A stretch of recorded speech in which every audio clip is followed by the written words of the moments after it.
What's going on, everybody? Welcome back to Talkin Sports with Jake. Hope you're doing well. So I believe I hinted at a possible rant coming today here on Friday evening. By the time you guys are seeing this, I believe it is Friday evening. That is correct. Those rumors are true. In fact, you're going to get two rants today. But first, we got some other things to cover briefly. I want to talk about Thursday Night Football briefly. Chargers beat the Broncos 34-27. Huge win for the Chargers. Gets them to 9-6.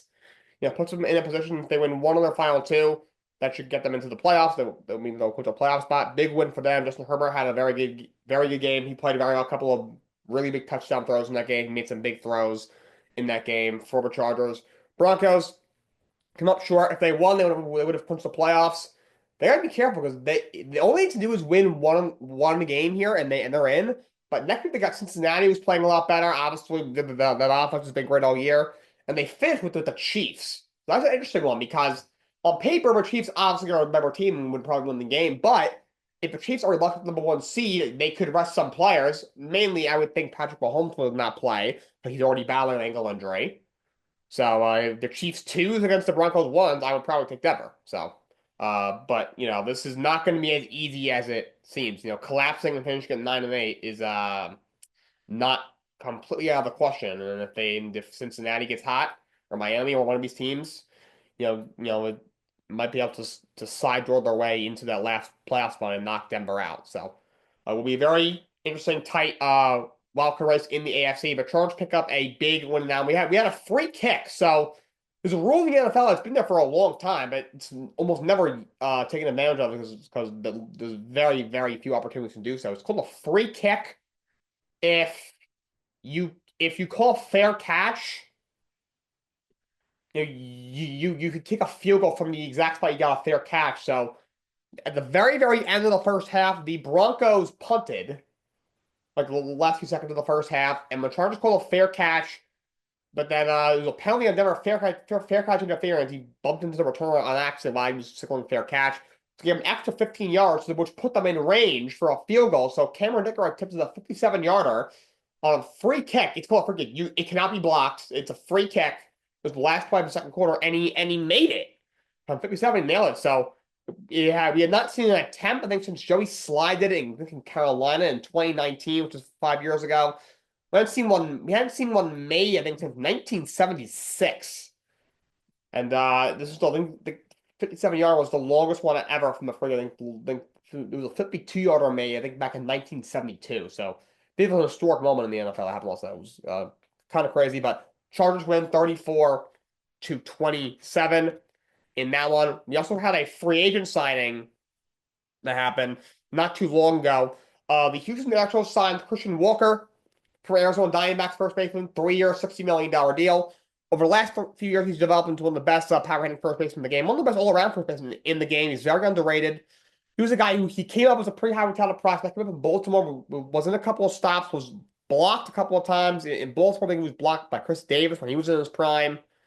Then he went to Arizona, he was blocked by Paul Goldschmidt. Then when Goldschmidt was traded to the Cardinals, he finally got a shot to be an everyday player in 2019, and he had a great year, 259, 20 homers, 73 RBIs, and had a couple of injury-plagued years, but the last few years has been money. 2022, 160 games, 242, 36 homers, 94 RBIs. 2023 hit 258 with 33 homers, 103 RBIs, and last year hit 251 with 26 homers and 84 RBIs, 130 games. So had probably one or two injuries since, but for the most part was healthy. He's also a great defender. He's a former Gold Glover. Last year was 13 outs above average, put him in the 97th percentile when it comes to defenders at that position. So he's very good. Going to be 34 this year, but getting older, but he's still a great hitter. Like I said, last year, 26 and 84. He had an 250 average, 803 OPS. He's a very good middle of the order threat. Guy is good for about 30 and 90 if he's still be healthy, and he's a great defender. He's one of the more underrated first basemen in the game. He's really good. It's a big move for Houston. They've needed a first baseman for a couple of years now. After, of course, a couple of years ago, you let go of Yuli Gurriel. His time with Houston came to an end. And, the Jose Abreu sign blew up in their face, so you've kind of needed the first baseman for a couple of years, and now you get one. Christian Walker, and now if the Isaac Paredes trade, you got him for Kyle Tucker. That might mean with Kyle Tucker's already been traded. That might mean Alex Bregman is most likely not going to resign there. But we'll see what happens. But very good move for the Astros. They bring in Christian Walker to either, I assume they're starting first baseman in the 2025 season. All right, so it is rant time. We are going to start with Chris Drury. I don't much if I hinted at that one yesterday, but Chris Drury, you are first up. You are my first of my two rants today, the GM of the Rangers. God, you absolutely suck. Chris Drury is a horrible general manager. He is just horrible. Look what this guy has done. Pavel Buchnevich trade. Buchnevich was one of the best young players in the National Hockey League. His last trip to Rangers, his age 25 season, he had 20 goals, 28 assists, 40 points in only 54 games year prior. 16 goals and 30 points, 46 points in 68 games. Since going to St. Louis, 73 games in 2022, 30 goals, 4 assists, 76 points. The 2023, 2 years ago, 26 goals, 41 assists, 67 points. Last year, 27 goals, 36 points in 63 points in his first ever actually full season. This year so far, 9 goals, 13 assists, 22 points in his first 32 games. So only 29. Why did you trade that guy? Again, he needed a contract. You had a lot of young players. Right, you got to pick. We'll be able to keep everybody. But to trade Pavel Buchnevich, who was clearly a budding star, he was only 25 years old. You traded him for Sammy Blais. Sammy Blais was a fourth liner for the Rangers for like 2 years. Was injured most of the time, and then was traded away for Vladimir Tarasenko, who at the trade line, who left after like a 2-month stint with the Rangers a couple of years ago. Like, what are you doing? What a stupid move. Rangers could definitely use him right now. That's for sure. And like Nick Zibanejad, look, he's had a great career with the Rangers. He's had some great seasons. Giving him 8 years, $68 million, and the no movement clause was just stupid. Beyond stupid. He signed that deal at the beginning of his age 29 season. His previous few years with the Rangers in 2020, 34 goals, 41 goals, 57 games. The year after that, 24 goals, 26 points, 50 points, only 56 games. The year afterwards, he had 39 goals, 52 points. That was the year that was the year he signed the contract. But last year wasn't great. 26 goals, 46, 72 points. He was still very good, but still regressed. He's been horrible thus far. 6 goals, 15 assists, 21 points in his first 31 games. He is continuing to regress. He's now 31 years old. He still has a lot of time left on that deal. Has like 6 years left at $8.5 million per year and no movement clause. Why would you give a guy who was already injury prone? Why would you give a guy? He's quiet enough for the most part. He hasn't had an injury and each of the last, including 3 almost half seasons. He's quite the injury bug. But at the time, he was a guy who had a little bit of an injury bug problem in the past. Why was signing for $8.5 million a year until he's 37 or 38 years old? Why would you do that? You couldn't have gone like 5 for 9.2 or something. Like it was still gotten ugly, but if you had done that until he's 34, it's all right. Maybe you could have done something with that. In that case, he would have had 3 years left, opposed to 6 or 7. That was just so freaking stupid. And he's killed that locker room. Before we get to that, last year, the Rangers are rolling. They're the best team in the league. Their best chance to win this Stanley Cup. This team is getting older. They got a lot of guys coming up who need contracts. Igor's going to need the biggest contract ever for a goalie. Once you pay him, you won't be able to re-add anybody else because of how much money you have tied up in a goalie. We've seen it before. Look at Carey Price with the Canadiens a bunch of years ago. So you had to go for it. It was clear what you needed. You needed a legit, one center. Mika will start to get a little older. Still a very good number 2 center, not really quite a number 1 center. You needed one more elite goal scorer. Last year, you got Alex Wennberg and Jack Roslovic. Are you kidding me? Alex Wennberg, who was an average third-line center, was a ghost with the Rangers. And Jack Roslovic was like a bit of a project. Guy was good a couple of years ago, had some injury problems, some other issues, had been regressing for a year or two. Took a shot at him. He was a complete ghost down the stretch for the Rangers. And nobody else. Oh, you got Chad Rudwin, a 7th defenseman. Whoopie damn do. Just pathetic. Pathetic. And then, all right, it's the off season. Most of these guys are under contract. All right, let's go and make some moves. And moves, we're giving up a 2nd round pick for Riley Smith. Riley Smith was considered a wash last year. And you have a second round pick for him? This is 2019 when he was a 30 goal guy. This is 2024. He's an average third line wing at best. A second round pick for the guy? Come on. Oh, Sam Carrick. Sam Carrick's been horrible. He was a serviceable fourth liner on the Oilers, who may have had the best offense in the league last year. And that's the guy you went out and give a 3-year deal? Are you kidding me? Not a lot of money, but still. Why? You signed Lindgren, right? $4.5 million isn't a horrible salary, but like the guy's body is clearly been destroyed by injuries. He was never getting anything offensively because of the injuries. He's not a great defender anymore.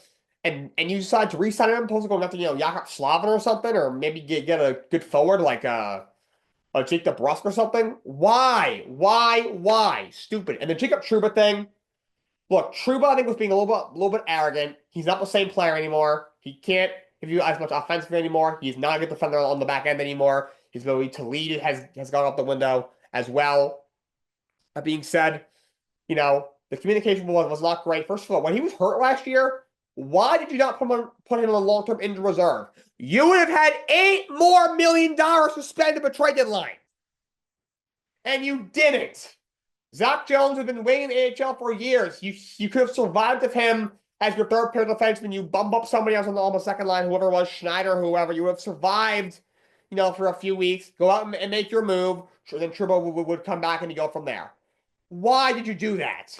Why would you do that? And after the year, he's like, oh, well, my wife or my fiance, however their relationship is doing this, thing with the trying to get, doing schooling here. So she has to do it in New York. So you only turn to the Islanders or the Sabres. Like, you have to do something. You have to at least, communicate to him, why you're looking to trade him. Maybe negotiate a buyout so at least he can pick where he goes. Or, you shouldn't something being communicated. Probably should have stripped of his captain, but you got to obviously have a talk with him before that in the team. And he did none of that. You kept him on the roster. You let him, do whatever he wants. You let him underperform on the ice, and then you said, all right, we're benching you, and we're going to trade you. Nothing you can do about it. He's like, okay, nothing I can do. They said, never mind, we're actually going to be waiving you. He's like, oh, okay, that's not what the plan was, but okay. And then eventually you trade to the Anaheim Ducks, which, look, those are the bad trade. You have the Ducks to take his entire contract, and you get back the fourth rounder and that death piece. But you handled that situation so poorly. I mean, yes, the guy underperforming was being a bit of a kind of a prick, but he's your captain, the guy you named your captain, for the last couple of years. Like, come on. Also, Kaapo Kakko, you just traded him to the Kraken for Will Borgen, a depth defenseman, a third or sixth round pick. So let me get this straight. When the Hurricanes, when the Pittsburgh Penguins said, we'll give you Gunsel for a package surrounding Kaapo Kakko, you didn't want to give up Kakko for Jake Gunsel and the best players in the league, possibly the missing piece to a Stanley Cup win, but you would trade him for a seventh defenseman and 2 mid-round picks? What the hell is wrong with you? You stupid idiot. You are a complete idiot. The fact that this is a guy who played the NHL for a long time, had a great career, got joined the Rangers front office, got an incredible opportunity when James Dolan, their stupid owner, went from screwing up the Rangers and forced out Jeff Gorton and John Davidson from front office and shoved him into power. And he still screwed up. What a bum. I hope they fire your ass. I hope they fire your ass now. I've never seen a players only meeting to tell about the GM. I've seen him maybe, all right, the coach isn't doing enough. Certain players aren't doing enough. For the GM, that's when you know you are a complete disaster. Get out of New York and never come back. All right, so that's my Chris Drury rant, but now in fact, that was actually only the appetizer. Now it is time for the entree, the 5-course meal. I believe this is what I teased yesterday. Mr. Woody Johnson, the just horrible owner of the New York Jets. What in the hell is wrong with you? What's the matter with you? So, first of all, the stuff that's come out of this guy this year is insane. After week 4, he wanted to bench Aaron Rodgers. Not because he was playing bad. I get he has not played well enough. We all get thinking of Aaron Rodgers. He's a self-absorbed, arrogant prick. But what cares about is himself. We get he's underperformed. This situation didn't work. the move didn't work. It's a disaster with him. I get it. A lot of that's on him. But you said you came out and said that you want to bench him because you just want to see how people would react? What? Why would you do that to your organization? Your own organization, your own football team. That's the stupidest thing I've ever heard in the offseason. Just looking to train for Jerry Jeudy, which in hindsight would have been a good move. Jeudy's had a good year. He's a solid receiver. He's having probably the best year of his career with the Cleveland Browns. And they didn't trade him out not because the Browns wanted too much for him. They wanted Allen Lazard in a fourth round pick. I was out in a heartbeat. He's a better player than Allen Lazard. A fourth rounder isn't super high pick, obviously. Definitely reference for Jerry Jeudy. He's a pretty solid receiver. I think Gary Wilson, Devontae, and Jerry Jeudy with Breece Hall running the ball, it's a pretty damn good offense, especially if you get a better quarterback next year, at the very least. You didn't trade him because he had a lower Madden rating? What? Madden, that's a video game! Since when did a 76-year-old, however old he is, got care about video games? You use Madden ratings to decide you make decisions? What kind of boneheaded clown does that? Are you freaking kidding me? Why? Oh, yeah, a lower Madden rating than Mike Williams? Oh, the 31-year-old guy who's had a zillion injuries and buy doesn't work anymore. You end up trading for a late-round pick to the Steelers at the trade deadline? What an absolute buffoon. Oh, by the way, he's got a teenage son who he's letting making major decisions with the organization. His son is 17 years old. His son is not a legal adult. His son is barely old enough to own a driver's license. His son isn't even old enough to vote. And that's who Joe Dose, the GM, was reporting to. What on earth is this clown show? And look, I didn't like Robert Saleh as a head coach. He's a terrible head coach. But you escort him out of the building and even let him address the team? That is as unprofessional as it gets. Like, at least Saleh's a nice guy. At least he knows what he's doing on the defensive side of the ball, just nothing else. Everything else he needs as a head coach. I mean, he's not fit to be a head coach.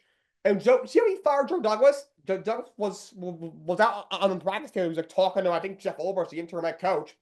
And Woody flies in on his helicopter, and then Douglas looks at Olberst and says, if this is the last time we see each other, it's been a pleasure working with you. And Olberst kind of laughed. And then Woody called him to his office and fired him. Like, why? Who do you think you are? Frank Sinatra? Charlotte Flair at WrestleMania 10 years ago? Shut up! What are you doing?